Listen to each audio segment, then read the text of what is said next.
Hello students, this video lecture is prepared to teach the students of certificate course in sports nutrition organized by Sports Authority of India, and it bears no conflict of interest. To introduce about myself, I am Dr. Jahnavi Dande, working as sports physician and scientific officer at Netaji Subhash National Institute of Sports, Patiala. In this session, you will be learning about the classification of sports injuries, various causes of sports injuries, and the general guidelines for prevention of sports injuries. So, what is a sports injury? A sports injury is nothing but any injury that occurs during sports or during physical activity or due to physical activity. This is called a sports injury. Looking into the classification of sports injuries, there are various types of classifications based on injury site, based on the onset of injury, based on the mechanism of injury, and based on the type of tissue involved. So various classifications have been proposed. We'll be learning about them in the next slides. Depending on the site of the injury, injuries can be classified as shoulder injury. That is, if the injury is around the shoulder joint, you call it as a shoulder injury. If it is around the knee joint, you call it as a knee injury. Then if it is over the back, you call it as a back injury. And if it is around the hip, you call it as a hip injury. So, depending on where exactly the injury occurred, you can classify it by its name. The most common injuries in sports are to the shoulder, knee and back, followed by the hip joint. Based on the onset of injury, injuries are classified as acute injuries, overuse injuries, which are also called repetitive strain injuries, then acute on chronic exacerbations. What is an acute injury? An acute injury is a sports injury which occurs suddenly at once. There should be some inciting event. That is, for example, if an athlete is running and suddenly twists his ankle and gets injured, so the twisting of the ankle is an inciting event. If there is no twisting, the injury would not have occurred. Similarly, when an athlete is running and someone pushes him from behind, he may fall down and get injured. So, somebody pushing from behind, if he doesn't push him from behind, the injury might not occur. So, this pushing from behind is the inciting event. For any acute injuries, the injury has to develop at once or suddenly, and there should be an inciting event. Some examples for acute injuries are ankle sprains, muscle strains, contusions. All these are examples of acute injuries. What about a overuse injury? Overuse injuries are because of repeated loading. Due to repeated activity, the athlete develops microtrauma, which over a period of time develops into an overuse injury. So they occur gradually, not suddenly like an acute injury. The examples of overuse injuries are stress fractures, some type of tendon injuries like tendinopathies, which develop slowly and gradually over a period of time. Why do they develop? Because of repeated loading that occurs on the muscles, tendons, bones, etc. And what about the acute on chronic exacerbation? It is nothing but the injury is developing gradually over a period of time, and above that there may be some inciting event which can act, which develops into an acute injury. Clear? It means, for example, there are certain changes that are occurring in the bone of the athlete due to excessive loading on the bone. So gradually they may develop into a stress fracture. But if suddenly the athlete develops some sort of trauma over that bone, already gradually this is developing in injury in the bone, and suddenly if the trauma occurs, an inciting event occurs on that bone, even with trivial trauma or mild trauma, he may develop a fracture. So this is about the acute on chronic exacerbation. I hope you people are clear. Injuries are classified based on the mechanism of injury, how the injury occurred. They are classified into two types: contact injuries and non-contact injuries. Contact injuries are again classified into injuries due to direct contact and injuries due to indirect contact. What is a contact injury? A contact injury is one where the injury occurs because of contact from the opponent or from the surface or any object like ball, stick, bat, goalpost, etc. So, what about direct contact injuries? Direct contact injuries are those injuries where the injury occurs at the site of contact. For example, if an athlete is hit by a hockey ball over the shin, he gets a contusion over there, over the part where the ball has contacted him. This is a direct contact injury. Contusion is example of an injury due to direct contact.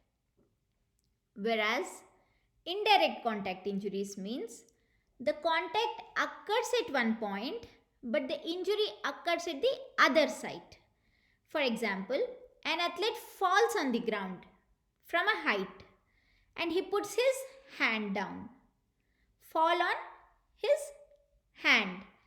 The wrist will be or the hand will be in contact with the ground, but he may injure his shoulder.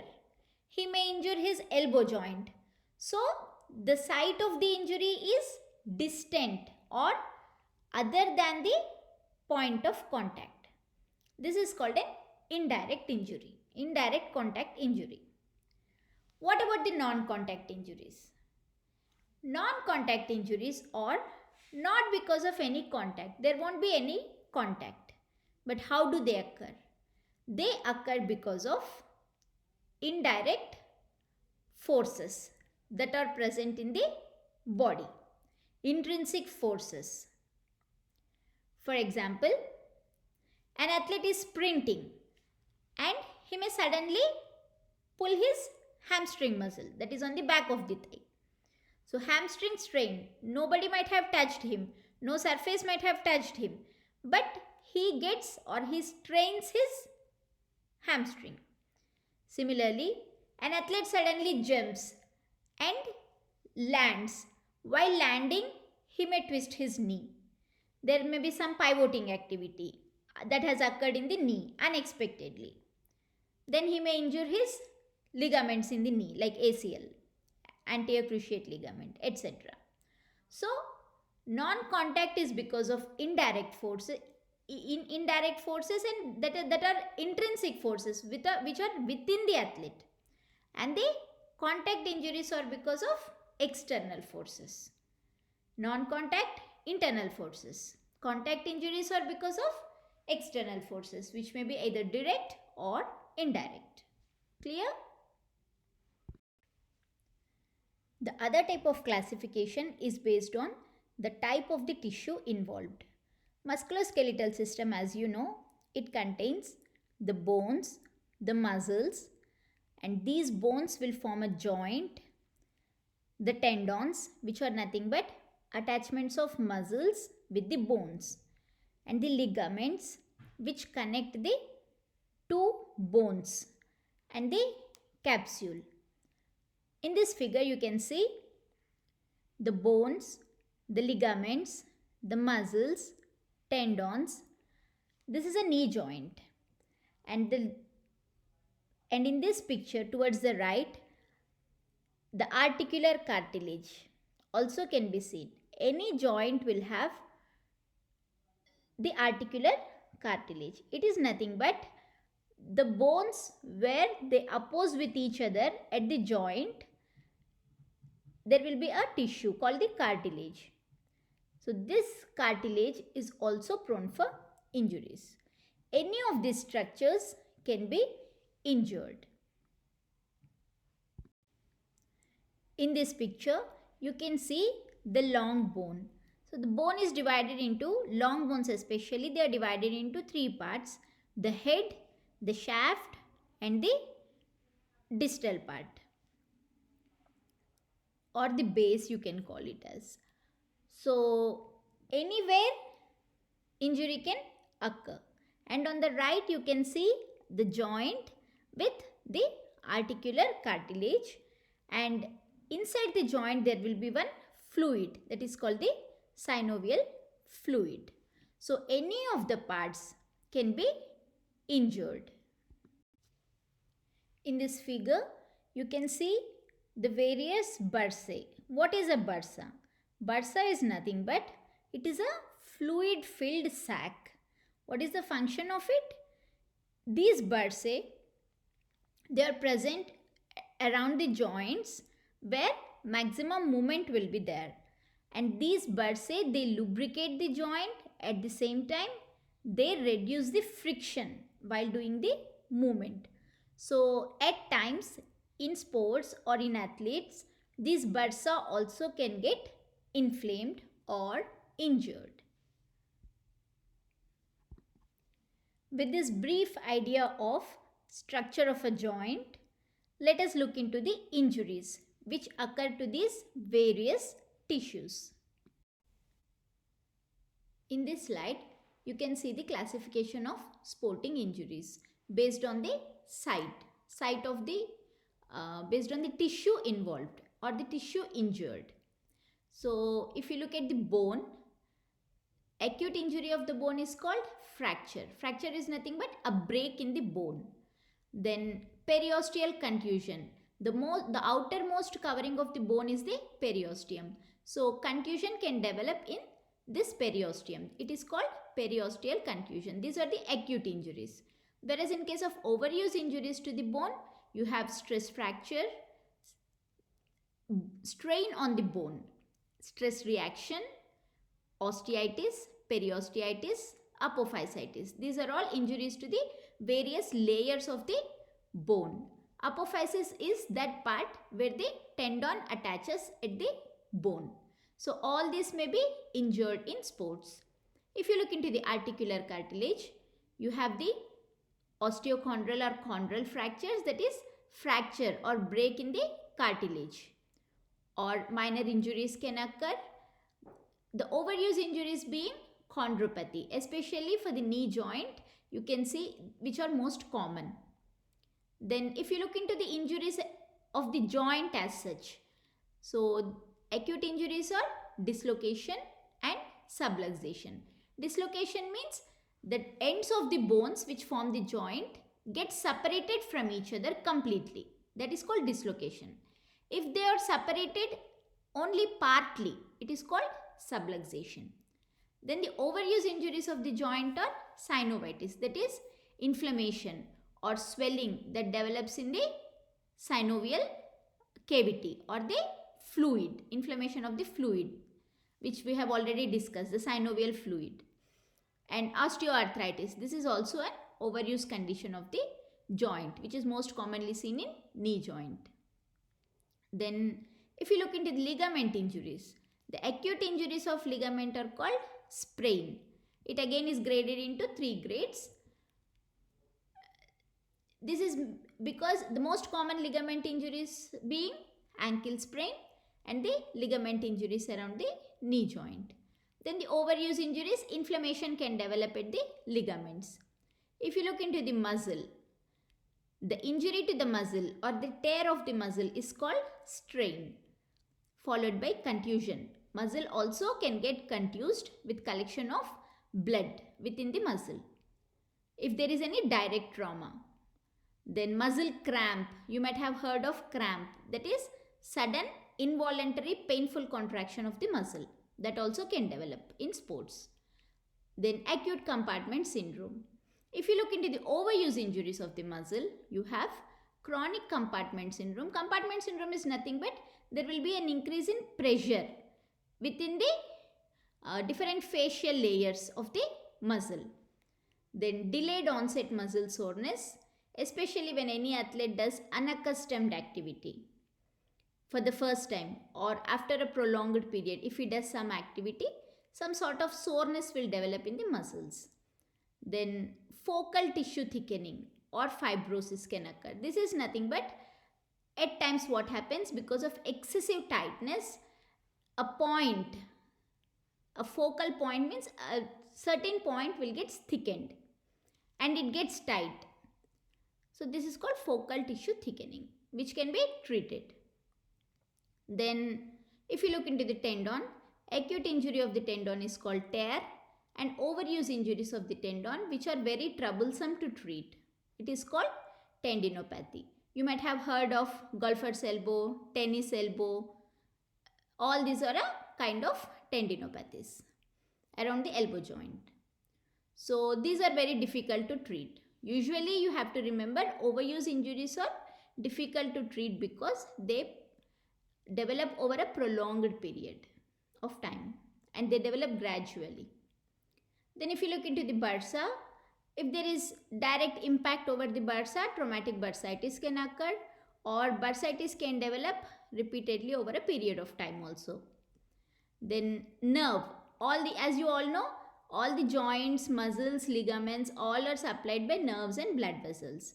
So sometimes when there is excessive pressure or excessive stretching of the nerves around the joint or around the bones, it leads to neuropraxic injury.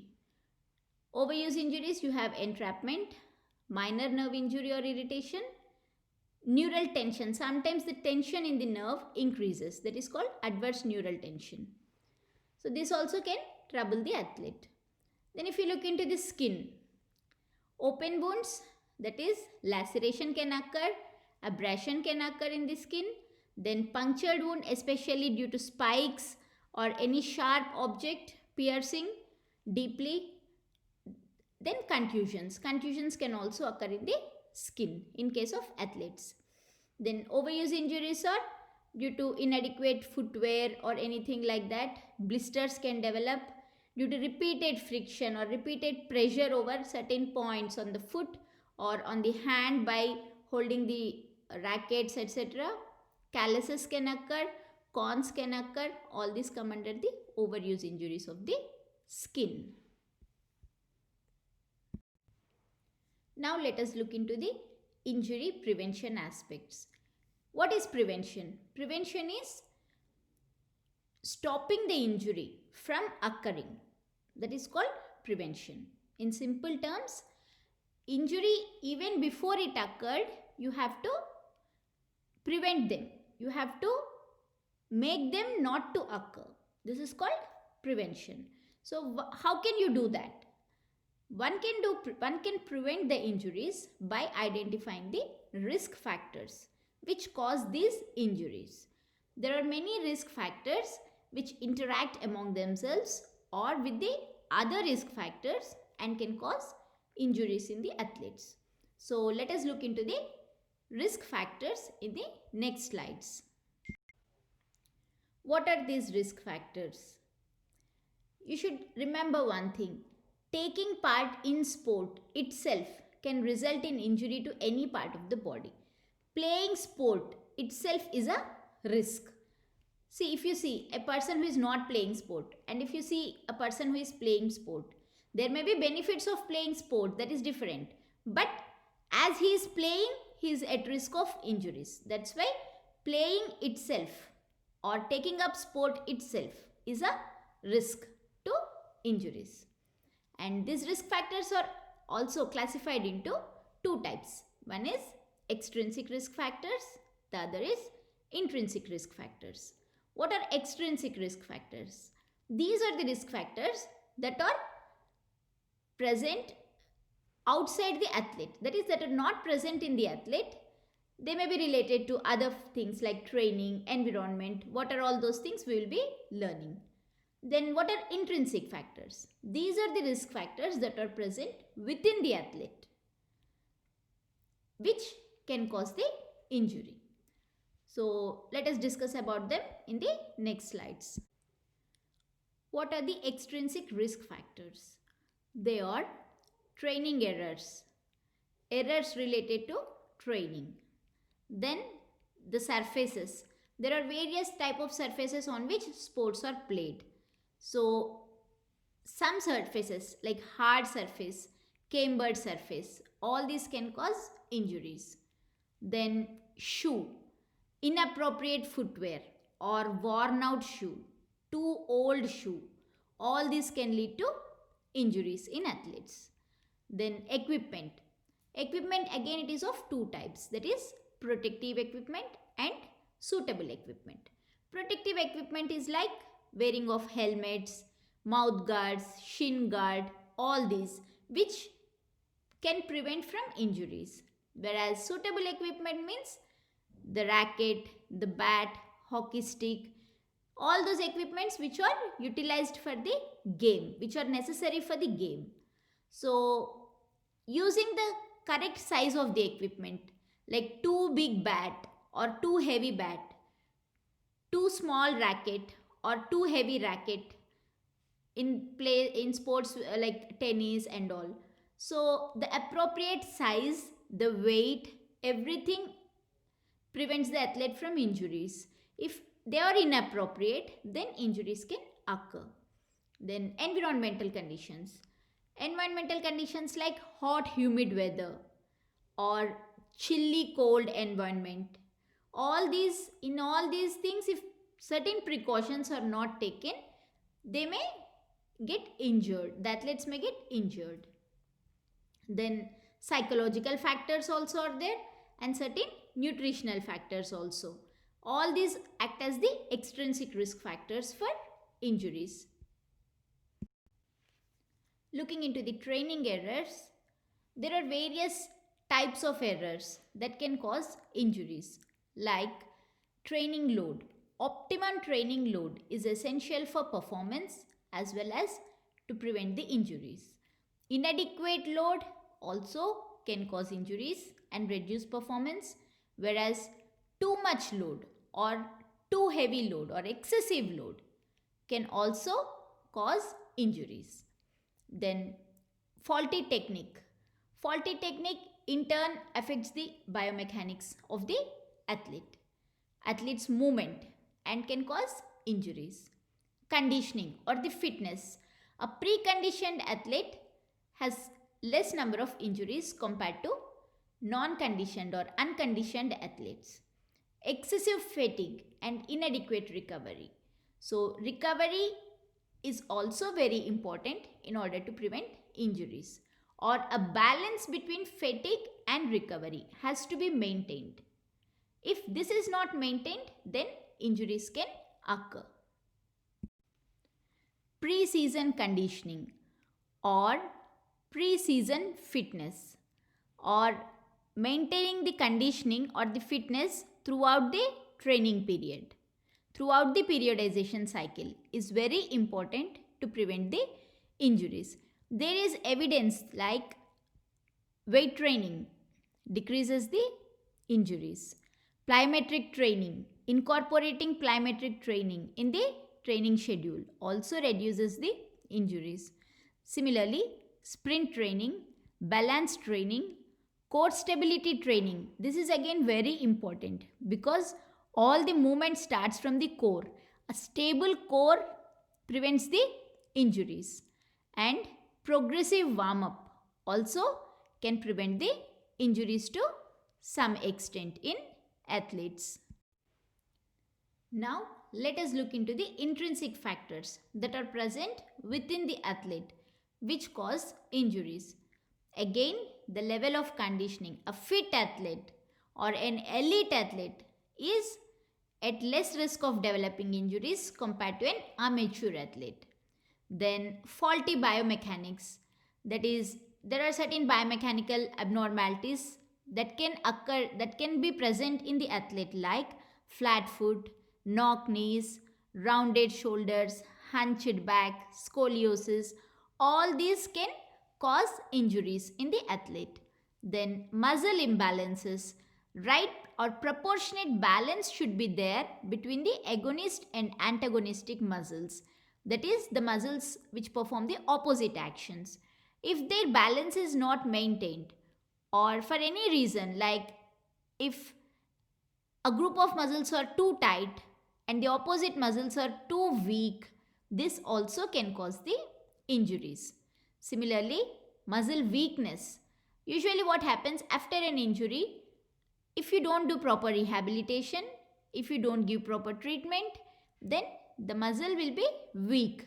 If you don't do strengthening during rehabilitation also, it can be weak. So these weak muscles are at risk of getting injured again and again. Then lack of flexibility, too stiff joints or too tight muscles will be responsible for causing the injuries. Lack of joint stability. Usually what happens when there are recurrent injuries, means injury occurring again and again and again, it, especially the injury to ligaments, results in a decrease in stability at the joint, because ligaments are necessary for maintaining the stability of the joint. So if the joint is not stable, then there is a propensity or there is a chance that the ligaments may injure again and again, like recurrent injuries can occur. Even immature skeleton and growth spurts, during the period of growth spurts also, injuries or athletes are more prone for injuries. The most important risk factor for any injuries among the extrinsic and intrinsic risk factors, or apart from these, is a previous injury. If an athlete is injured, it means he is at risk of developing injuries again and again. Why? Because after injuries, if there is inadequate rehabilitation, then also recurrences can occur, or injury alters the kinetic chain of the body, or if injury occurs at one place, though it might have been healed or treated, the mechanics of other joints may be altered, and this can cause the injury. That's why proper management of injury and rehabilitation is very much essential in order to prevent the injuries. And on top of it, if you did not identify the risk factors of injury after the injury has occurred, at least if you do not treat the risk factors, then the injury may develop into recurrences.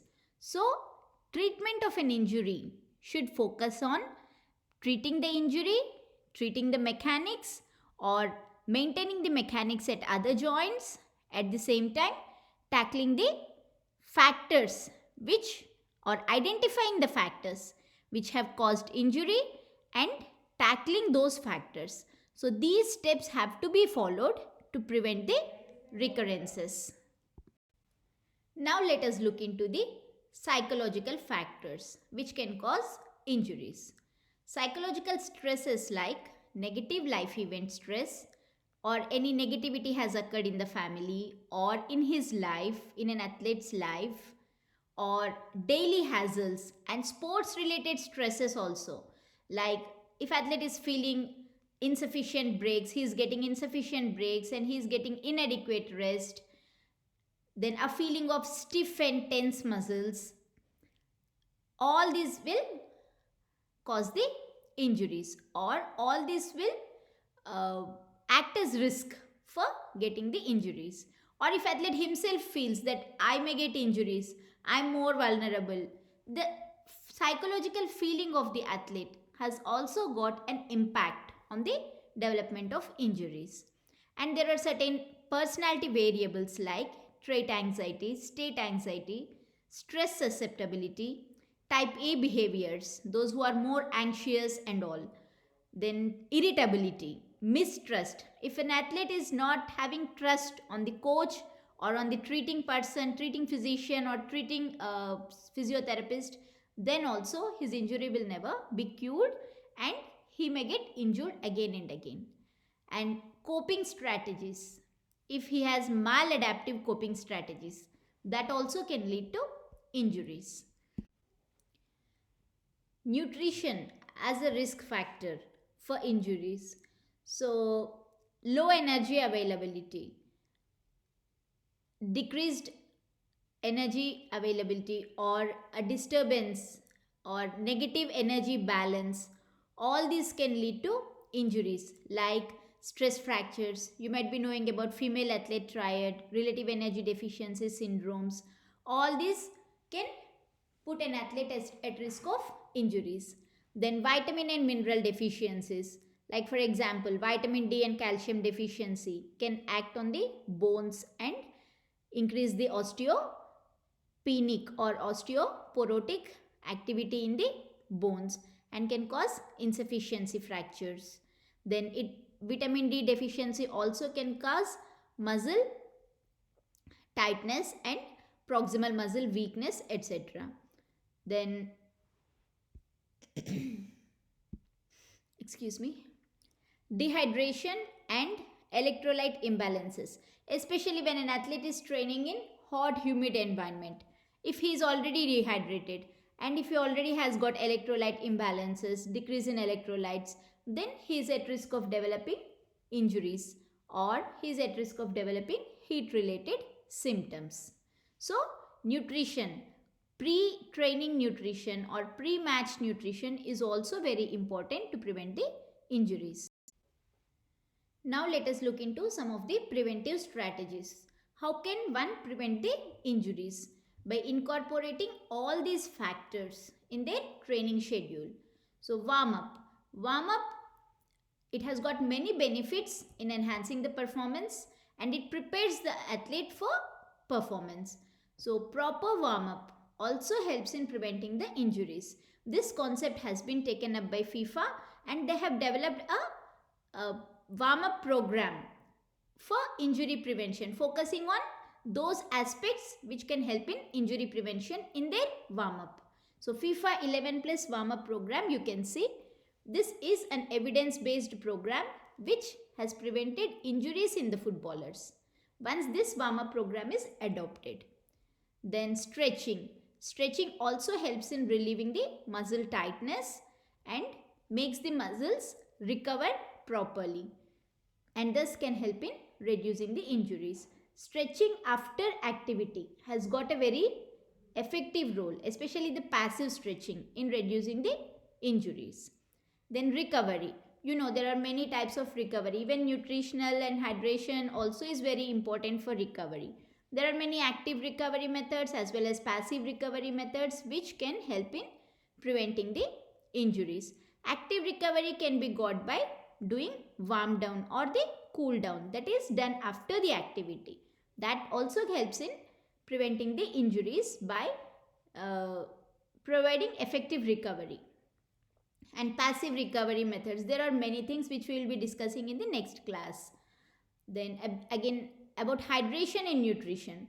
You know, post match nutrition, within half an hour you should give carbohydrate and protein in a fixed ratio, and effective hydration after the match or after training. All these help in recovery as well as the timing of the nutrition, timing of the diet and the timing of the fluid. All these will have an effect on preventing the injuries. Then sleep. Ensuring adequate sleep and rest is also an effective way to prevent the injuries. There are certain trainings like eccentric training, because activity, during eccentric activity most commonly injuries occur compared to the concentric activity of the muscle. So incorporating the eccentric strengthening programs in their training schedule can prevent the injuries. And core stability training, proprioception and balance training, and proper conditioning, all these types of strategies if the coach incorporates in the athlete's training schedule, then he can prevent the injuries in the athletes to major extent.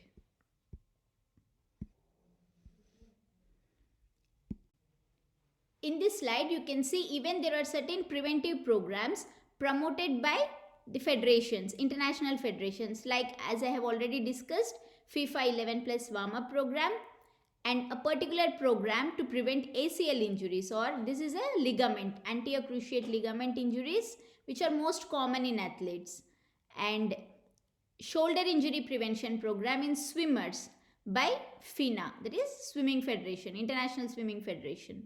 Then ankle injury prevention program in volleyball, promoted by Volleyball Federation.